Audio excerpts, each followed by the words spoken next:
Welcome to Check It Out. We are here today with a Children's Services librarian, Susan Badon. She works at our Madisonville branch location, and we're going to talk about the return of story time for the fall and a lot of other exciting fall programming for children. So Susan, thank you so much for coming today and talking to us about what's going on in the library. Thank you for having me. You're welcome. So before we talk about what's going on in the library, let's talk about you a little bit. You are a Children's Services librarian. You're based at the Madisonville branch location. Tell us about why you decided to become a children's librarian. All right, yeah, like you said, I'm at the Madisonville branch now, but I've actually been an associate with the St. Tammany Parish Library for over 5 years now. That's how I started out after school, just started, and I've been able to work at a few different branches, and I just really loved it. So I decided it was time to go back to school and finally get that degree. That's good. So what do you enjoy most about what you do with the Children's Services Department? Oh, I love so many things. I love the programming. We get to do a lot of fun activities with the kids, of course, story times. And then just children's literature in general is so amazing because you're learning a lot of things for the first time. Right. And you get to open their eyes to a lot of things in literature. Right, and it's also like a lot of our old favorites from when we were kids, and then there's just new things coming out all the time. It's nice to be able to keep up with that. That's awesome. During summer reading, we had our summer reading kickoff party at the Madisonville branch location, and Susan was kind of famous because she made a life-size whale that hung from the ceiling. So I would imagine you enjoy the creativity of it as well. Oh yeah, any of the craftiness that I can get away with. Okay, so we had a lot of story time during summer reading, and we've had many people ask us, when is the story time going to start up again? So we have good news. Beginning August 22nd, fall story time will start, and it will go through November 18th. So let's talk a little bit about that. Tell people what they can expect and kind of some of the things that will go on for fall story time. All right, yeah, because we have a few different types of story times that we'll do during the fall. Right. I know at a lot of branches, we've already been doing the baby toddler story time. So that's mainly for children 0 to about 36 months or 3 years. Mm-hmm. And that will just give them like kind of a shorter like introduction to a story time. Right. And then also, a lot of branches are still doing all ages, so that can just be for the entire family. Anyone can come out and enjoy that. Okay. And I know at Madisonville, I'll be starting again with a preschool specific story time. Mm-hmm. So that'll be for the children a little older than our baby toddlers, around the 3 to 5 years. And we'll also have like a fun craft at the end to kind of reinforce what we were learning during story time. So what kind of goes on during story time? If I'm a new mom and I'm like, okay, I'm not sure what to expect and it looks fun, but what should I expect? I think, of course, we always have the reading, but what a lot of people, I think, don't expect at first is we do a lot of singing, we do a lot of movement, really want to create a more casual atmosphere. Because we want to read and we want to learn, but we also want to keep like everybody's attention. Right. Make sure everyone's having fun, because the more fun you have, the more you're going to learn. Right, and you're going to be more engaged. And also you kind of work with all the senses. Right. Not just reading. So when parents are in the branches with their children, we want to remind parents that children under the age of 9 have to be accompanied by a parent. So they get to interact. There's a social component too. So talk about that a little bit. Right, because especially for younger children, learning social skills, this might be the first time you're in a public place. And any of the children's sections at our library can be a good spot for that. We're not gonna shush you all the time. We want to make sure everyone feels comfortable. But you can talk to us. You can talk to some of the other parents that are there, and we'll have different activities. So if you need to take a minute and color, we've got our coloring tables. Right. Or puzzles, and we normally have a lot of passive stuff around the library too. Yeah, that's a lot of the times. So in addition to story time, that is one of the things that parents and children can do together, and you can find all the story time events at sttamanylibrary.org under our events calendar. Just search for story time. We do have, let's talk about virtual story time before we move on to other things, because we have that available all the time. And so just tell us a little bit about virtual Storytime, how the Children's Services librarians do that. Right. We actually just finished recording all of our fall story times not too long ago. So what it is we'll run it a lot like we will our all ages story time. We'll still, of course, have all our books, but we'll do a lot of our songs, our welcome songs, any of our like movement activities. We still want to make sure we have that virtually. And so you register for that, right? Yes. And then you get a link. Yes, you'll get the link and you can watch it at any time. That's one of the great things about virtual story time is Right. maybe you don't have time at 9:30 on Tuesday to come into the library, but Right. the virtual is always there. Yeah, and we've heard a lot of stories from parents who say, oh, I use that as part of my Sunday night bedtime routine. Like as soon as it's time for bed, I put the virtual story time on. And so, mom can finish up doing whatever she's got to do. Mom and dad can finish up little last minute things for the week. And the children are enjoying a nice story with the librarian. So. Right, and just like the in-person story times, like the virtuals can help set up like that good routine and get that repetition going because that's really important for like learning and really digesting everything. Yeah, and it instills a love of reading, which is amazing. So we do get questions from parents sometimes that say, hey, I work during the day, I can't come to the story time during the day.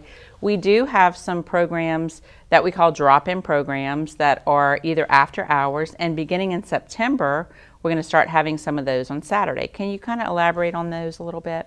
Sure. I'll actually next week have one of my drop-ins coming up for if anyone missed our back to school bash, we'll have a lot of the same like crafts and activities that we had at those. And that will be on Thursday night from 5 to 7. And the drop-ins are a little different than our normal programs because it's a much more informal setup. We'll have everything set up for the parents and children's to do. Right. But you don't have to come and stay for 2 hours. Right. We don't expect that. But you can drop by any time between 5 and 7. And you do an activity, sort of. Right. We'll have activities. I know for the back to school one I'm going to be doing, we're going to be making the little DIY stress balls. And make like some don't let the pigeon drive the bus crafts and things like that. Yeah, keeping with the school theme, the back to school theme. So I know that during the fall we're going to have, some themed drop-in programs on Thursday nights, like you said. Music in September, October Star Wars reads, and November is family games. And then on Saturdays we're going to have some STEAM drop-ins. So what would that involve? Right, STEAM, so that stands for the science, technology, engineering, arts, and math. I know a lot of people are probably already familiar with that one. Sure. But what we'll be doing is those are registered programs. Okay. Because it'll be more of a learning environment. We'll be either doing a specific craft together. We might be learning some like hand sewing techniques. We might do some felt sewing. We might do our Ozobots, which are always popular. Yeah. So get kids learning a little bit of coding and just a ton of other different types of programs. Okay. And like Susan said, for the STEAM events on Saturdays, those will require registration. But again, you can find those at sttamanylibrary.org under events. We have an old favorite coming back to the library for children and their parents, and it's called Playdate. So what's Playdate? Yes, this will be my first time with it as a children's librarian too. But what Playdate is, it's still for those like 0 to 36 months like age range. And what it is, it's a much more informal setting. We'll have a bunch of like early literacy tools and like games and things set up. But it's much easier for the parents to come and get to know each other as well. Yeah. And also be able to have like a safe learning environment for the children so they can play with we have some pre-writing tablets that might help you learn fun. how to learn how to use a pencil or crayon, and just some other fun activities like sensory bins so they can get more of a interesting like tactile feeling. They might not get used to all the time. I gotcha. That also is another social component for parents to meet other parents and children to learn how to kind of play with other kids. Right, because the kids will be able to interact with the other children that are there, but they'll also be able to see like how their parents are interacting, like what do I need to be doing in different settings like this, and it's a great time for like everybody to interact with each other. Yeah, well, as I understand it, it was very popular when we had it in the past, and so now it's back. So we're very excited about that. Let's see if there's anything that we haven't covered. Is there anything else you want to tell parents of all age children about anything that Children's Services provides that they may not be aware of and how they would access that? Okay, well, the first thing I would say, like, if you have any questions, always feel free to like drop in and talk to us. We'll either be around the branch or you can talk to any of our other staff members. But also, like, we have a lot of virtual databases. We already talked about virtual Storytime. Right. But we have a ton of other resources that are available like 24 hours a day. So if, we're not open on Sundays, but maybe you need, that last article for a report. Right. We've got the World Book databases, Gale databases that you can search just with your library card. And all of those have something that children can utilize as well, especially going back to school. Right. We have specific children's databases. So if you go to our online library, there's a little section just for kids. And like with World Book, they'll break it down by different age groups. They have World Book Discover or Gale in Context, where you'll see a lot more images. You'll see more things you can cater to different age groups. Okay. Well, Susan, thank you so much. And this was so informative. And we look forward to seeing parents and their children in the library, whether you're coming to Storytime, drop in, or you're just coming to find your favorite item and bring it home. So as we said before, you can find all of this information at sttamanylibrary.org under events, and we'll be right back.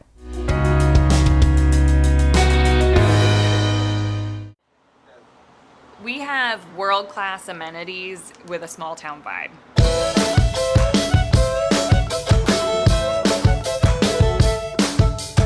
What I love about the North Shore is the people, they're friendly. How you doing? A good handshake, just genuine. Well, I like the family-oriented environment that it provides. I love all the things that families can do. I'll point right out here, the lakefront. It's one of the crown jewels of St. Tammany. The food's incredible. For how small of a town it is, it really will blow your mind how good the food is. I love the openness, the space. Spacious. Space. The nature here is a really wonderful thing to experience, all of the excursions that you can take part of. This area, it sells itself. It is absolutely beautiful, as you can see. So that's why we're doing the interview right here. Shopping. Shopping. The arts community is growing, and Go to Brooks Bike Shop, rent some bikes, and take off. I've lived all over the world, and I always keep coming back because it's home. Great hotels, There's tons of free concerts that go on all the time. bed and breakfast. Great festivals and community events that draw people into our parish. It's easy. It's easy and relaxing. Gemütlichkeit. It's just like all around being happy. I guess life just slows down a little bit more. And look at this river. It's gorgeous.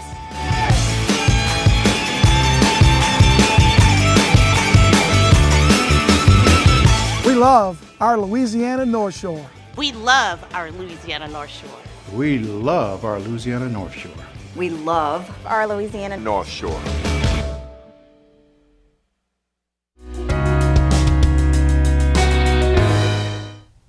Welcome back to Check It Out. Our next guest is Sandy Crosby. Sandy is with us from the Friends of the Slidell Library. She is the vice president, and she's going to talk to us about a special event that's returning that is sponsored by the Friends of Slidell Library. So thank you so much for coming today. Thank you for having me. Oh, you're welcome. So first of all, let's talk a little bit about the Friends of the Slidell Library and how you're involved with them and how you kind of got involved with them. Well, in 2004, I had recently moved back into town from Lake Catherine, and I needed something to do. A former board member I saw at a garage said, "Oh, you really need to come help." And so I did, and started, and then I finally got on the board in 2008, and I had not wanted to do that, but I have enjoyed every bit of it.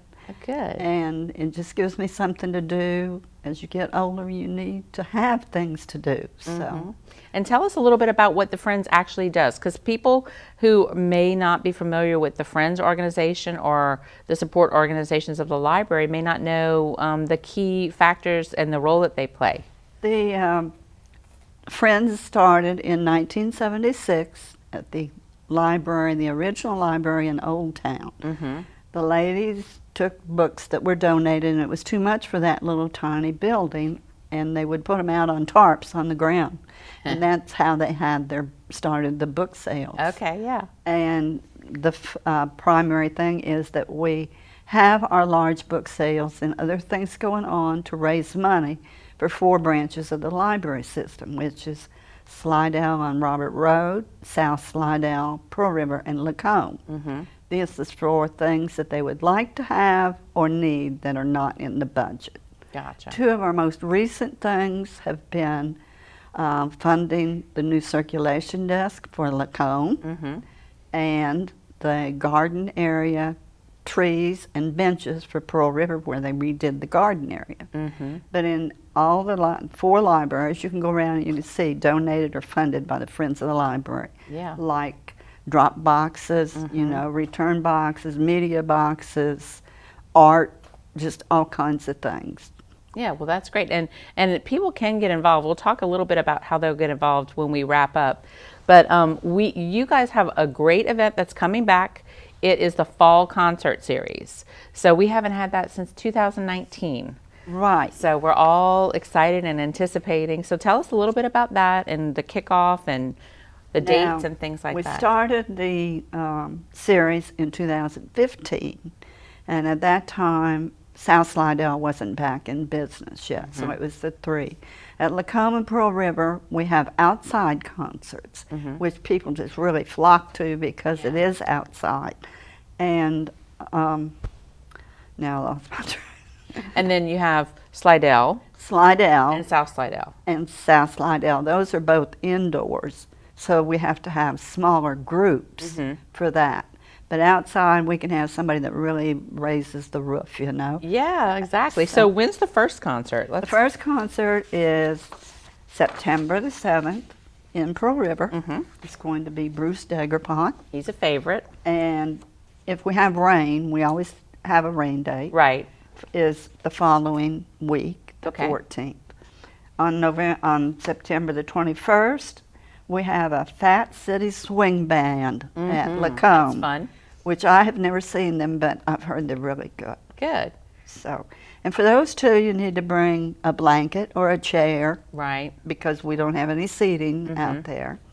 And then October the 11th at South Slidell, we'll have an American Heart Society. Oh, well, that'll be nice. And right now it's going to be 3 people, possibly 4 with harps. That'll be so nice. And a lot of people haven't heard a harpist, right. you know, Yeah, perform. So it's really good. That's different. On the 26th, we'll have at Slidell at Robert Road, and it's the Last Chance Bluegrass Band. Okay. They are great. Yeah. So we're really looking forward to that. People do not have to register for this. Right. Just show up and And have it's a good free. time. And it's free. This event is free and open to the public. Right. So, and the main thing to realize is, so this is a way to draw people in and introduce them. Number one, if they haven't been to the library, True. they can learn more about the library, but also to acquaint them with the Friends organization, correct? Yes. And we do have a membership program, you know, that you join, and but you don't have to. And so we have things going on. We always have our UBS, we call it, used book sales. Right. And right now we're having to have those monthly because people can donate books, CDs, and DVDs. A lot of people, I go to garage sales and tell them you can donate to the library. Right. And they were not aware that they could do that. And that's what our sales consist of, along with some discards from the library at times.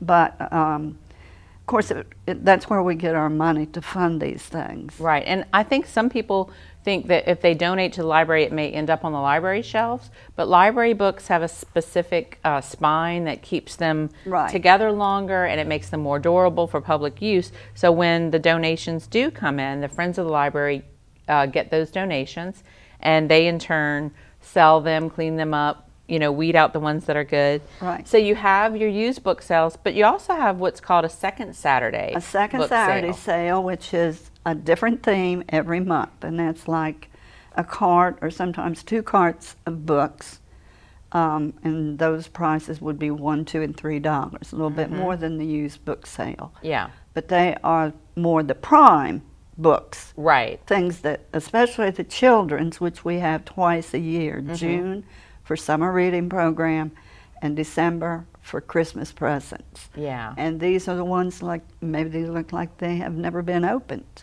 Yeah. So it's really a good place to get gifts. And then we also have a silent auction going every month. Yes. We change every month. We just had one that I was so proud of. It was the largest one we ever had. We had 110 items. Oh my gosh. Out of that, only 4 books were left that had not been bid on, and we raised $866. Okay, so tell me about tell me and everyone else where, I know where, but tell me where we would see the silent auction. Where could someone go to see the items? Silent auction is in the foyer there at Slidell on the branch, at Robert Road, and there's 2 big cases. And the bid book is at the circulation desk. You just go and you look and see who's bid, and if you want to raise the bids, you put it in by a dollar amount. And then when we change it out, which is usually the first Monday of the month, I will call you and tell you that you won these books. Yeah. So, and if you want more information on the silent auction items or themes, everything that Sandy and I are talking about is on our website at sttamanylibrary.org under the Friends of the Slidell Library. You can see all the dates for the used book sales, the second Saturday sales, and the auctions. And I want to say we have the themes on there as well. So, and on our current bookmarks, yes, we have the themes for each different thing. Yes, so you can ask for bookmarks at the library branch in Slidell or any of the Friends of the Slidell Library branches that Sandy mentioned, Pearl River, Lacombe, Slidell, or South Slidell, if you're not given one by the circulation staff. So let's talk about, if you do join the Friends of the Slidell Library, how much work is involved for someone? So say someone is saying, okay, I think I want something to do, but I don't want to be there every single day. Well, it doesn't, it depends on how much you want to do. We can always use volunteers for the book sales, especially. Yeah. The board of directors is the one that takes care of sorting the books and deciding which thing that's going to go into. Is this a good book for a silent auction? Right. Or is this good for a second Saturday sale? But we always need people to help with, like, sitting there, check people out or help sort the books for the sale. Right. That's a big job, but it takes quite a few people, but we get it done real quick in a couple of hours. So. And also, I know y'all had a presence at the Back to School Bash that we recently had. You were sitting out there with Becky Taylor. Y'all were sitting out there talking about the Friends of the Slidell Library. So that, I would imagine, is part of what you do too, some outreach. And we've done that. We've also been involved in supporting Master Gardeners for the garden out there on the north side of the branch. And I'm trying to, and teaching people about what goes on in the library. Right. And all the services that are available as well. Oh, yes, because people nowadays are not aware of how much a library does. Right. So if someone does want to become a member, how would they go about doing that? We have membership forms at the circulation desk or by the cases of the silent auction. And then for is it the used book sales or the second Saturday sales?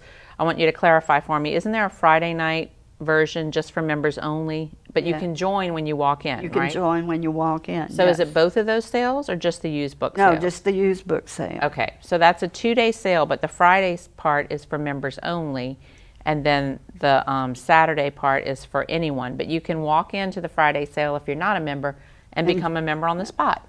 And our fees are very, very good because it's $5 for a single person, $8 for a family, which would include children under 18, and in turn we give you a $5 gift certificate to spend at a sale. Well, there you go. So it's all a wash. Right. So let's recap real quick before we run out of time the concert dates and the guests, the concert performers. So we have Bruce Dagerpont and his band Wednesday, September 7th, and that's in the backyard of Pearl River Branch. That branch is at 64580 Highway 41, and then the rain date is September 14th. The Fat City Swing Band, it's Wednesday, September 21st at the Lacombe Branch, 28027 Highway 190. The rain date is September 28th. The Harp Society, the American Harp Society, will perform Tuesday, October 11th in the meeting room of South Slidell, 3901 Pontchartrain Drive. And the Last Chance Bluegrass Band will perform Wednesday, October 26th in the meeting room of Slidell at 555 Robert Road. Is there anything else you want to add before we wrap up? We just enjoy having people come to our sales, and we'll have people that come in and browse because you never know what we're going to have. We might have as many as 10,000 books in one sale. That's really amazing. So again, if you have any interest in joining the Friends, if you want to help out, if you want to see when their sales are, just visit our website, sttamanylibrary.org. Scroll down to the bottom and click on Friends at the Slidell Library, and their page will pop up. You guys also have a Facebook page now, so look for the Friends on their Facebook page as well. So we hope to see you at the fall concerts. Thank you, Sandy, for joining us, and thank you for watching. We'll see you next time on Chat.